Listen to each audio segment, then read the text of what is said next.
Selamat pagi, selamat bertemu kembali. Hari ini hari Rabu, tanggal 10 Februari 2021. Kita masuk di pembelajaran 3, mata pelajaran PPKN, Pendidikan Pancasila dan Kewarganegaraan. Buka buku tema halaman 24 sampai 26.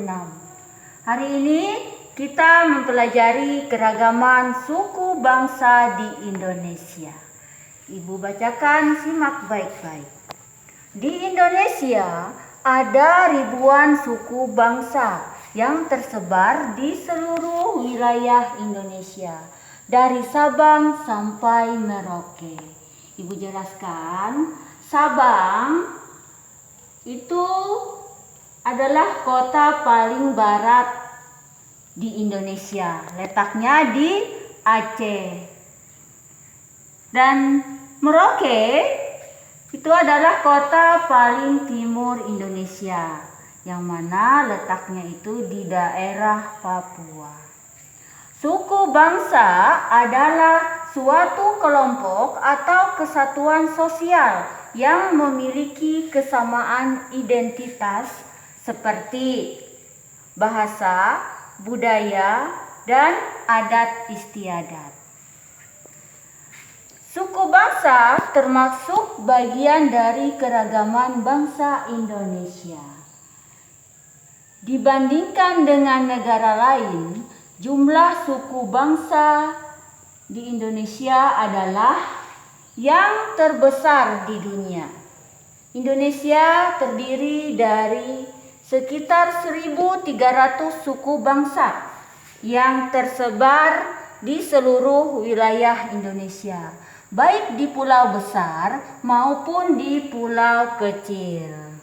Ibu berikan contoh di pulau besar di Indonesia, seperti di Pulau Papua, Pulau Kalimantan, Pulau Sumatera, Pulau Sulawesi, dan Pulau Jawa.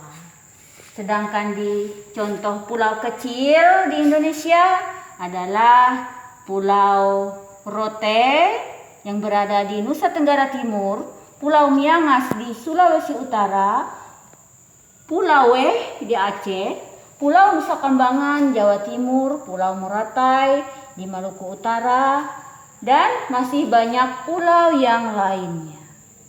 Berikut perhatikan tabel suku bangsa pada buku tema halaman 25 sampai 26. Dari tabel terlihat betapa banyak suku bangsa di Indonesia.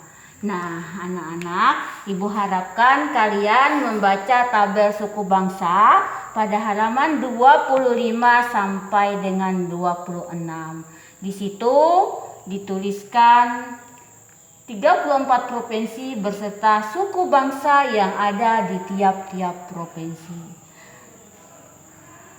Dalam satu provinsi bisa terdapat lebih dari satu suku bangsa. Namun, dalam suku bangsa kita dapat hidup berdampingan dalam persatuan dan kesatuan. Toleransi penting untuk mencegah adanya konflik. Konflik ini adalah pertikaian atau masalah atau pertentangan antara kelompok masyarakat yang berbeda. Jadi, sikap toleransi harus dilaksanakan oleh seluruh rakyat Indonesia. Untuk melakukan toleransi, kita harus saling menghormati atau saling menghargai dan saling tegur sapa serta saling kerjasama atau gotong royong untuk memperoleh manfaat bersama.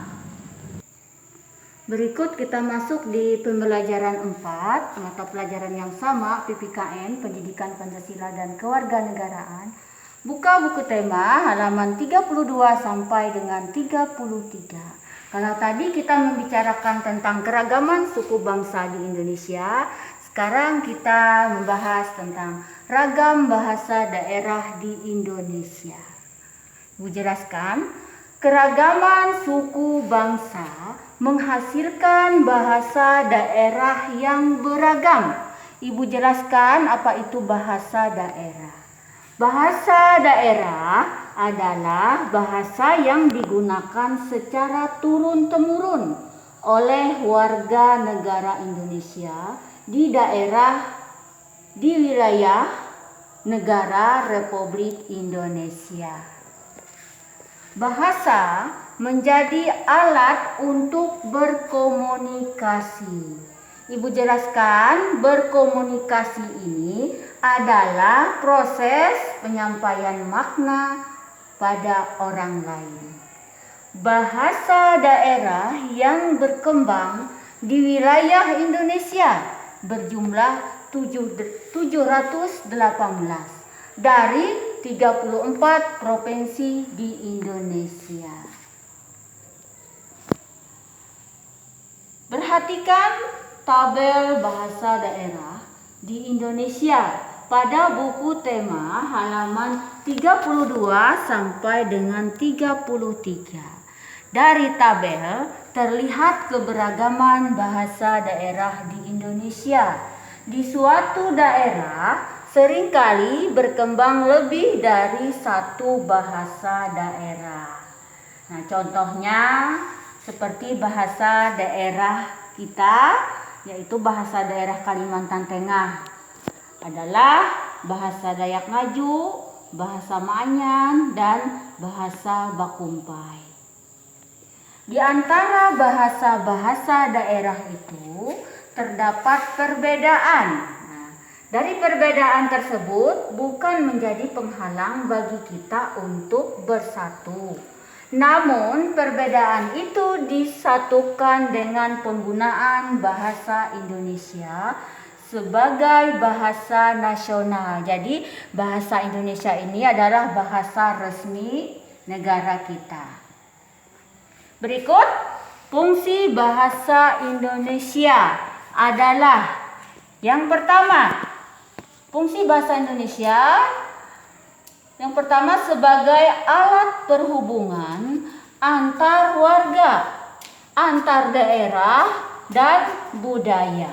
Yang kedua, alat pemersatu suku, budaya, dan bahasa Nusantara. Itulah penjelasan Ibu mata pelajaran PPKN pada pembelajaran 3 tentang keragaman suku bangsa di Indonesia, dan mata pelajaran yang sama PPKN di pembelajaran 4 tentang ragam bahasa daerah di Indonesia.